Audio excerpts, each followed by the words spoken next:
Si he de presentar la tècnica del sumi, podríem definir-la com una tècnica pictòrica, monocroma, és a dir, que des de la tinta, des del negre, fins arribant tot el degradat de grisos, aconseguim el volum.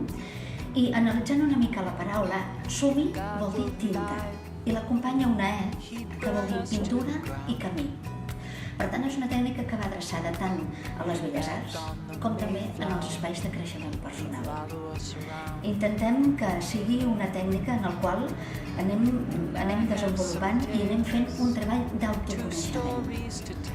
L'estètica i la pintura sumi, una de les vessants importants que té és que s'emmiralla i es treballa des de la composició dels paràmetres de l'estètica zen. Què vol dir això?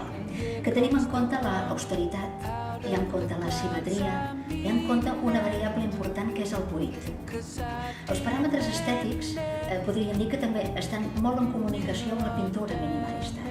I el buit és una variable important, donat que en el format que treballem, 3 parts serien preservar el buit per una de ple. I això també el que hi ha és una capacitat d'actuar, de no retoc i de saber parar.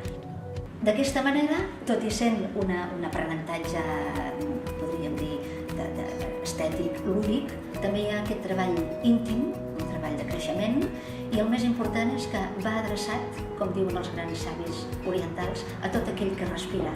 Per tant, va a tothom que tingui un interès i està adreçat a tots els públics i totes les edats.